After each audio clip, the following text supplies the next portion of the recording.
What's up? All right, we're live. Welcome to the Building Wealth and Health live stream.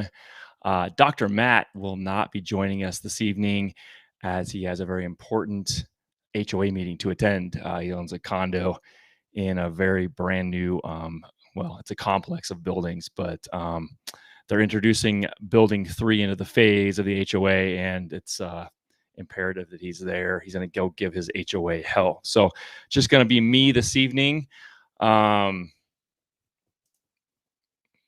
I'm trying to close some weird stuff out that's popping up on my computer. Just going to be me this evening. So you get me on the topic we're going to talk about tonight, which is freedom. Oh, man. All the different ways I can talk about freedom, especially in this day and age. For those of you who know me, you know that I can go down some deep rabbit holes on lots of topics. And freedom is one that is near and dear to my heart, I would say, for a lot of different reasons. But we're going to talk about what that has to do with building wealth and building health, staying healthy, gaining wealth, all the stuff. How do you do that? Where does freedom tie into building those things? I'm going to stick with the wealth side because I'm not a doctor like Dr. Matt, but hopefully it's, you're going to get something out of this. I'm going to kind of dive into a little bit of the history of a few things that may have taken a little bit of our freedoms away, or are keeping us from some of our financial freedoms, at least in this country, that we can either fight and try and fix and change, or we can ride the train and still be able to build financial freedom, as I'm going to kind of touch on as well. So I'm looking forward to, it's going to be a shorter stream, but I'm looking forward to kind of getting into a few things and see where it takes us. I'll probably ramble a little bit. So everybody that jumps in on here, just drop comments. I'll try and get to them as fast as I can as I'm kind of going through a few things. But yeah, let's get started. Hopefully everybody's having a good Wednesday. We are having a lot of smoke come through here too. Speaking of freedoms, and it's harder to do more stuff outside with some of the smoke. And I apologize if I have to stop every once in a while and chug some water because it's getting to me. It's getting to my eyes. It's getting to nasty stuff in my body, and I got to flush out the goo so I don't go in the middle of everything, which I just did. Yeah. So without further ado, let's talk about freedom in the sense of building your wealth. And there we go. There's some water. I'm going to keep it closer so I can reach it a little bit. All right, I must put on my spectacles here. And no, it's not old age. I've had to wear glasses for a while. I have decent vision, but not that any of you care. But I've had astigmatism since I was about 18 years old. So I've fought wearing glasses my whole life. I feel like wearing them now in front of the computer screen actually helps protect my eyes from all the nastiness, but also I can read better when I do that. I don't have to squint or lean in close or anything. So I can keep things at arm's length, shall we say, and still be able to read. All right. So freedom, building wealth and freedom. What the heck? How do these things go together? Well, we talk about, or you've heard about, financial freedom on some level. And what that really means is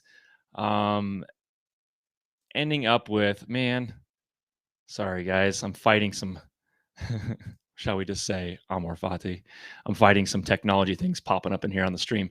But building financial freedom is, I think, a misconstrued or incorrectly perceived way of accomplishing your wealth. And what financial freedom actually means is you're not indebted more than you're making, more than your income is, or more than you have in the bank.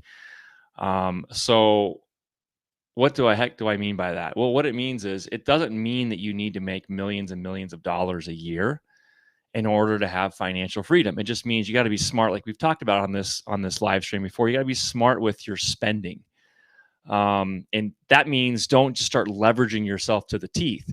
and run up credit cards and spend a bunch of money that you don't have, or even sometimes buying more property in real estate than you can afford to pay on the mortgage, or that you could get in trouble in if you can't fill. Let's say they're rental properties, you can't fill those tenants on a yearly basis, or you can't keep them rented, or short-term rentals where you've got it in an area that's struggling to fill your calendar every month, and so you've got a negative income stream and you've got too many of them and you're not bringing enough income in to pay them, so you're actually indebting yourself further. That's not financial freedom. The freedom is basically allowing you to step away from whatever it is you have to do or that you love to do that makes you money, to go do other things that you love to do. And that freedom is not having bills to pay other than the ones we have to pay. Like I have, in order to run this stream, I've got internet, right? I've got to have internet. I can't get away from that. I don't own a data company, so I got to pay somebody an astronomical amount of money, although I'm always negotiating, to be able to do things like this for what I do. And some of those things we just can't avoid, but the other things like the debt, we can create ways to pull money in faster than we send it back out. And as you've heard us talk about on the show before, on the live stream, you got to keep the flow going in life, in health, and in your money itself, and having this relationship with money where you can put it out there, but knowing it's going to come back, but it's going to come back more than you put out there. That's kind of the system you want to get into. And that's how you create this freedom while you're building wealth. So you want to make sure that you're not just creating more debt. And that freedom comes from not having more debt than income. And again, that doesn't mean you have to make millions and millions of dollars. If you're making $60,000 a year, but your actual expenses, your overall all-in expenses per year are $10,000, then you've netted 50 grand a year. Whereas someone who makes $3 million a year, but has expenses of 2.5 million, they're not doing so well. Their ratio on that debt to income is way, way, way worse than the person that's making 60 grand a year, but only has 10 grand in expenses or less. So those are things to think about. It's not about how much money you make. It's about how little expense and debt you actually create from it. And yes, everybody has to have debt on some level, in some way, in some facet. Over the years, you try and reduce that. That's the goal. The overall goal is to reduce it. There's a lot of systems in place that force us or make it very difficult for us to get away from those kinds of debt. And we all know that we're in a monetary-based system where we have something called money, or a dollar bill in this country, that allows us to go purchase things and build up that income stream, that wealth. But it's all basically based on a controlling environment that is not governed. It is certainly on its own. So that's what I'm going to get into right now, is the history of central banking, more so with the Federal Reserve Act and the central banks that present themselves in this country, what the Federal Reserve really is, and how it's kind of restricting some of that momentum in the energy of money that's keeping us from building more wealth. And because there's not much we personally can do about that, how do we, instead of trying combating it, how do we ride that system to make more money? Not only to make more money, but actually to create this freedom, or create a distance between this entity, of these entities, and our own financial goals and income streams. So we're going to start with the Federal Reserve Act of 1913, and just go really briefly with the history of that, how it started, why it started. I'm going to give you a couple of quotes to think about. I'm going to get it's going to be a little tinfoily. And I don't want to say tinfoily because I hate that term, but it goes against what people really know about the system itself. None of this is just made up material. This is exactly how the system works. The quotes that I'll give you are what have been said with people that have fought against this type of system because of the inability to create more freedom for the people. And I'm not trying to get political or conspiracy theory or tinfoil on you. I'm just saying that this may sound that way, but it really isn't. It's just, I'm just going to give you some facts, how the system works, and then what you can do to kind of help create a better freedom separation for your own monetary gains, and you're building your wealth. So Federal Reserve Act of 1913 was very interesting because the 16th Amendment actually may not be legal. Now, this is a little bit tinfoily, but you technically need a 2/3 vote by both houses in this country in order to pass law. Okay. They didn't receive the necessary votes for the 16th Amendment. So I want you to think about that for a minute. And there's reasons why they say they passed it anyway. I'm not going to get into that on this live stream. We can go down the road on that some other time. It takes way too long to go through that. But just a quick backstory on that. So that's kind of the history of when it started. The Federal Reserve Act, the actual connection to the 16th Amendment really is, I'll just read it to you, is the Congress shall have the power to lay and collect taxes on incomes for whatever source derived without apportionment among the several states and without regard to any census or enumeration. Okay, simple terms. So basically what it does is allows the federal government to levy or collect taxes, an income tax, from all Americans. Now, we all are aware that we pay income tax on the money that we make every year. Income tax allows the federal government to keep, it's their way of creating an income. That's how they make money, is from us making money. That's what the 16th Amendment actually did. Now, when you go back and think about the fact that it may not actually be legal because they didn't collect the necessary votes, well, why didn't they collect the necessary votes? Again, I'm not going to really go into that right now, but based on what the report was and how they've recorded it, their necessary votes weren't there. There was not a full 2/3 from both houses. Again, there's other things that they can talk about, or history has shown us in some way that dictates how they were able to pass it without that 2/3 from both houses. But that being said, that's how it ties into the Federal Reserve Act of 1913. So that's when the Federal Reserve started. Okay. I believe it was December of that year when everything kind of went down. And the Federal Reserve, which is basically the ruling central bank, the governing central bank of this country.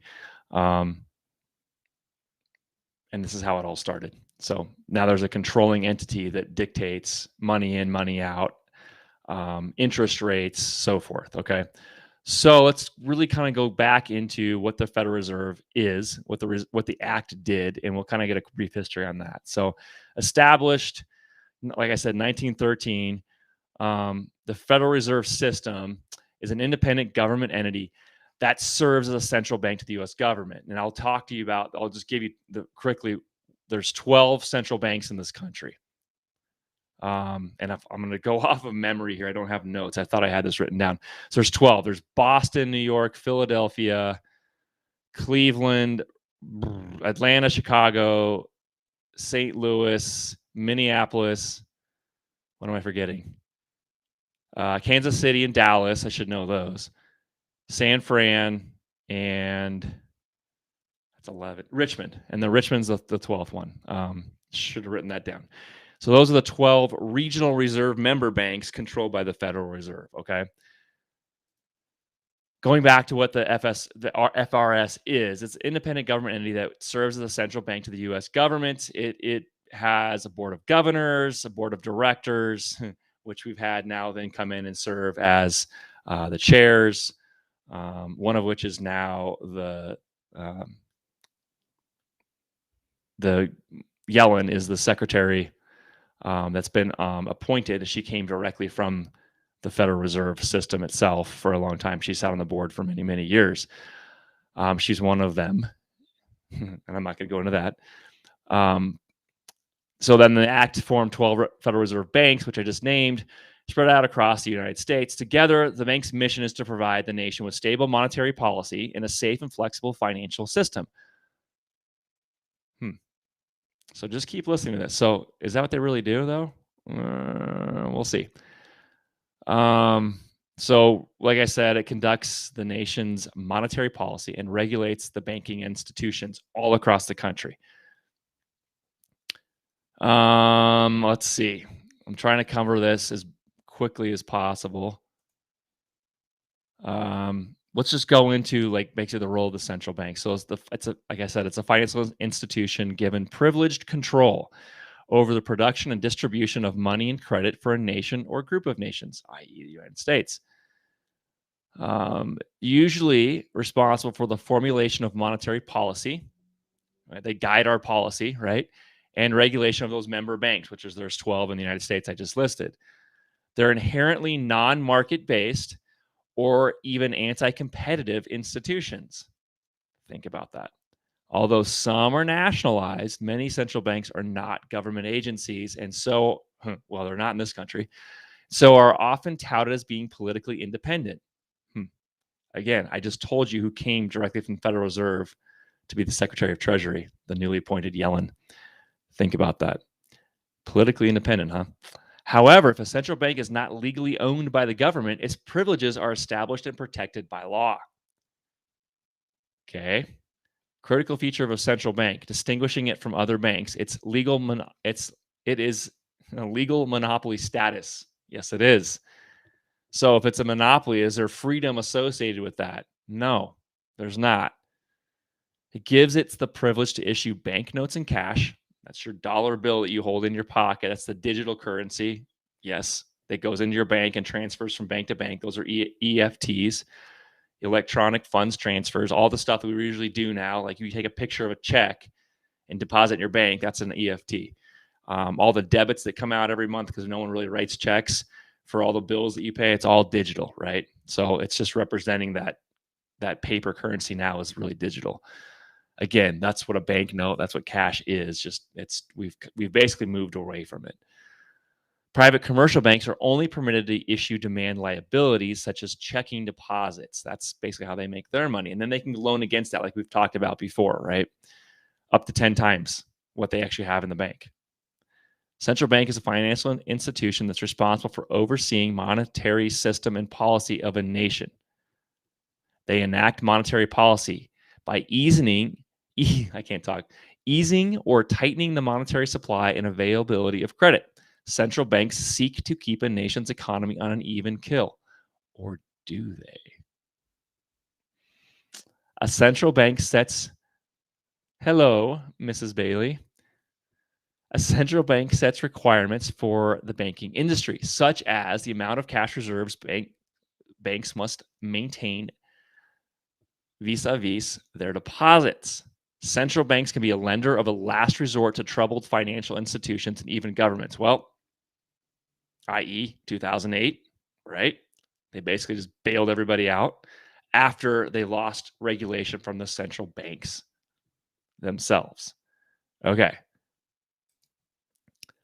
So, that all being said, and I did even say in here that the central banks in this country, they set interest rates and conduct monetary policy using an inflation target of 2 to 3% annual inflation. Well, we've had experts, and these guys are very smart people, don't get me wrong, distinguish what the target inflation should be. And it's always around that 2% level, sometimes 3%. But again, we're talking about freedom here. How in the hell does a monopoly system that's setting and controlling the basically inflow and outflow of money and the regulation of how it works, including interest rates and inflation, how do we establish freedom financially if we've got a monopoly running the country monetarily? Yeah, I don't know how that's possible. The idea is there, right? The idea is there. Like your day-to-day activity, you go to the store, you buy groceries. You go to work every 2 weeks, some money shows up in your account from your employer, right? It's a little bit different when you're an entrepreneur and you're a business owner, which we'll talk about in a minute here. But is it really? Are you really free when you think about how the system works? Sorry, I need a little more water. So think about how that system actually works. It literally says it's the own monopoly. It's not governed. Okay, that's exactly how the system works. Again, this isn't tinfoil. This is just how the system works. So that all being said, okay, I'll give you a couple quotes to think about with the Federal Reserve, the central banking system in this country, and then let's talk about crushing all that paper up. Now we have this information, um, and how do we go about getting better, um, and being able to become more financially free, even knowing what we know now, and what can we really do about it? Right? What can we really do about it? How can we make it better for us? How can we? Because clearly you can make money in this country. We've seen plenty of people do that. I'm certainly one of them that can attest to the fact that you can make money in many different ways. We've had people on the podcast that have talked about it. I've done plenty of videos on it. It's there for the taking. You guys all know that. But don't be fooled about how free we really are with this whole system, right? Okay, so I'm going to give you a couple quotes, and then we're going to kind of dive into a little bit of the book that I encourage you guys to read, and then we'll kind of talk about really how we're going to go ahead and build from here on the wealth scale and kind of push this aside, ignore this a little bit and kind of figure out ways to grow, especially on the entrepreneurial side of things. If our nation can issue a dollar bond or a dollar bill, a dollar bond, it can issue a dollar bill. The element that makes the bond good makes the bill good also. The difference between the bond and the bill is the bond lets the money brokers collect twice the amount of the bond and an additional 20%, whereas the currency pays nobody but those who contribute directly in some useful way. It is absurd to say that our country can issue $30 million in bonds and not $30 million in currency. Both are promises to pay, but one promise fattens the usurers and the other helps the people. Now, the usurers in this quote are really, in modern times, you want to look at it, the Federal Reserve, the people dictating the interest rates, and then the banks charging you interest to borrow the money. That's what usury is. It's basically formulating money from nothing at all because I simply just asked if I could borrow some and you said, sure, but you got to pay me this back. So now we've just created money from nothing. That's usury. It's interest. Okay. That quote's from Thomas Edison. Think about that. If one understands, now this is where we're going to get a little political, but I want you to understand what this quote says. If one understands that socialism is not a share the wealth program, but it is in reality a method to consolidate and control the wealth, then the seeming paradox of super rich men promoting socialism becomes no paradox at all. Instead, it becomes logical, even the perfect tool of power-seeking megalomaniacs. Communism, or more accurately, socialism, is not a movement of the downtrodden masses, but of the economic elite. Now, think about the super rich men, mostly men, promoting socialism right now. Or their idea of everyone deserves the same, right? That's kind of the idea of socialism. So that quote's from Gary Allen, who's a very famous author. You can look him up. Gary with a G, for those who can't spell, Allen. Very famous author. He's had some very interesting things he's written over the years. But I found that quote interesting, especially right now, because again, if you're trying to build wealth in an environment where we all deserve the same, we're not all the same. You can't really actually do that in that kind of system. And people try to understand they want a lot of things to be the same. And I'm not saying that no one deserves it or only certain people deserve certain things. Of course, we all should have the ability, if we want to make lots of money, to be able to make it. And if we don't care about making lots of money, well, that's okay too, right? But you just can't complain if other people make lots and you don't because you don't care. You just got to think about what that really means when in a socialist environment, when you're here listening about building wealth, right? All right, one more, and then we're going to dive in quickly to really how we just tie this all in with financial freedom and freedom in general, and how we can kind of create this in an environment which, if you're trying to build outside of your means, which is really if you have a job and you're employed by somebody else, that's great. But you're capped at a certain monetary rate, your salary, which, yes, you can get promotions and raises and all that stuff, but you can't just create it the next day. Whereas in an entrepreneurial world, you can, even if it's outside of your actual or your day-to-day job, you can still do that. So I'll tie that all in a second. All right. These international bankers and Rockefeller Standard Oil interests control the majority of newspapers and the columns of these papers to club into submission or drive out of the public office officials who refuse to do the bidding of powerful, corrupt cliques which compromise the invisible government. That was from Teddy Roosevelt, literally doing an interview in his dying days before he actually passed away. He did an interview with the New York Times. And that was basically him starting to realize what was happening in this country. And that's obviously many, many years ago. Okay. So what does that all mean with this whole freedom thing that I'm talking about, and finances and financial freedom and all this? Well, the interesting thing is that you're what I'm showing you is what's perceived as free in this country really isn't. But there are ways to go about making money, like I said before. And what I don't want anybody to take away from this is like this downtrodden look of, well, that means everything's just controlled and there's no way for me to like build on anything and I might as well just give up. No, please don't do that. That's definitely not true. There are ways to do that, and we've talked about them on this live stream many times. Investing your money into Roth IRAs, 401ks, the stock market in general, buying solid companies that you feel good about, that are, have good financial statements. You've done your research. That all that money grows. Putting money away and saving it. Definitely buying real estate, making money there. All of these things are still allowed to us, right? And I say that only because you never know what's going to happen. But in the whole scheme of things, like, I don't want to put any fear in people's minds. Those are all ways you can build your wealth, and those are all things you should be doing as you're making money. You're putting it away into these different avenues, stock market, real estate, all kinds of different ways to invest your money and let it grow for you. Do more research on that for sure. And don't spend as much, like I said at the beginning of this live stream. Curb your spending, because it's not about how much money you make. It's about how much debt, how many expenses you have. If you can reduce the latter, then what you're making overall becomes greater regardless. The guy that makes $3 million, I know guys that make lots and lots of money. I know people that make lots and lots of money and they're scraping by. So that's not financial freedom, like we talked about at the beginning. So I want everybody to keep that in mind. Those are the ways to do that.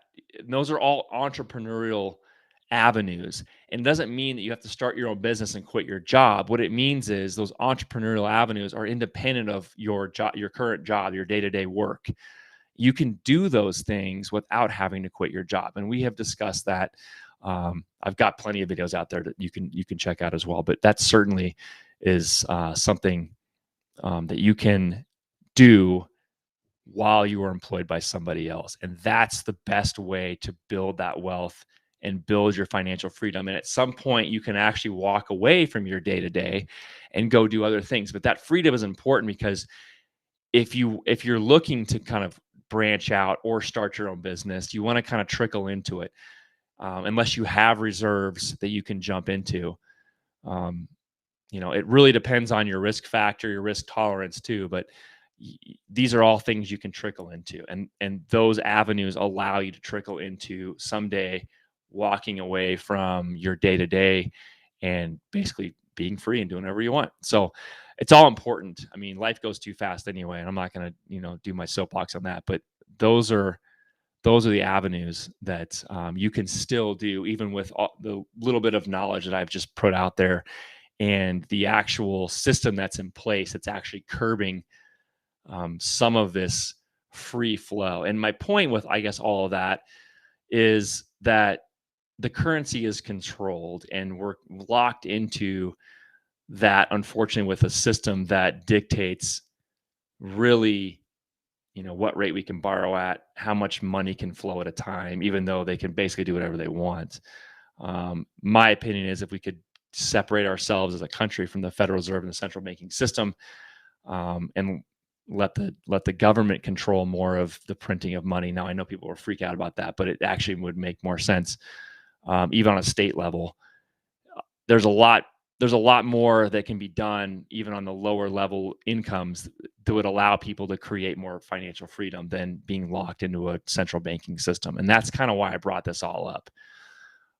Real quick before I say goodbye for the evening, I wanted to bring this up. And this is from the book that I've been talking about before, which is called The History of Central Banking and the Enslavement of Mankind, which ties right into what we're talking about with freedom. We talk about slavery. That's the antithesis of freedom. Enslavement of mankind that references in this book has to do with the Federal Reserve and the central banking systems. But not only that, it's the system that has been in place across the world since the inception of basic currency and monetary policies from many, many, many hundreds and even thousands of years ago. I'll read this real quick, just so you kind of get a brief summary of a snippet of this book, and then we'll call it a night. And I appreciate everybody that stopped in. During the colonial period, and this is central banking in the United States. Okay, this is I think like chapter 4 of this book. During the colonial period, the American colonies created their own paper money. The first colony to do so was Massachusetts in 1691. Pennsylvania, New York, Delaware, and Maryland soon followed suit. They called their currency colonial script or bills of credit. It freed them from the control of the English banks and enabled them to run their financial affairs in an inflation-free environment with few taxes. Guys, wrap your heads around this. Throughout the colonies, sustained, stable economic growth and prosperity were achieved, which would not have been possible under a privately run banking system based on usury, interest. In 1763, American statesman Ben Franklin visited London, where he was shocked to observe slum conditions and the wide prevalence of poverty. When the British Parliament asked Franklin to explain the source of prosperity of the American colonies, he replied as follows. That is simple. In the colonies, we issue our own money. It's called colonial script. We issue it in proportion to the demands of trade and industry to make the products pass easily from the producers to the consumers. In this manner, creating for ourselves our own money, we control its purchasing power, and we have no interest to pay anyone. Okay, that's where I'm going to leave it. Think about that. If you want this book, hit me up on Instagram. DM me. It's not a book you can find anywhere, which shocking. It has a lot of information that it's good to know in order to help you create more freedom financially and to have a better relationship with money in general, which you have to have in order to be able to create financial freedom. All right. So DM me. I have this on PDF. I can email it to you. All right. Drop, if you don't want to, you want to just drop a, whatever in the comments on this video below. I'll catch them later, or hit me up in the stream right now. I'm about to say adios for the evening, but I want you guys to think about that and take away some stuff. We'll do more of this. Like I said, we'll touch back on some of this stuff moving forward. I like to kind of get into the history of banking and monetary policy in general. It's always been a fascination of mine, but the control of it and all the different ways that policies can change based on events in general. Hint, hint. It really is interesting. But if you have a better understanding and a deeper breadth of it, you can actually take advantage. And even though you don't have the control to change this stuff, you can take advantage and move with it in order to create more wealth. So those are all things I want to take away from that. Hopefully Dr. Matt is taking it to him at the HOA and he's getting everything that he wants. He's a mean green fighting machine. So we'll have him back next week for sure. In the meantime, I appreciate you guys stopping in. If you want an Amr Fati shirt, go ahead and jump on the Built by Bailey's website. Order yours up. They are awesome. I love them. And I appreciate the support. If you guys hit that up, it keeps us going as well. Don't forget, on the way out, hit that subscribe button. If you're not subscribed to the channel, hit the thumb if you like this live stream or any others. Check out the other videos. Leave your comments below. And you guys enjoy the rest of your Wednesday. Until next time, guys, keep building.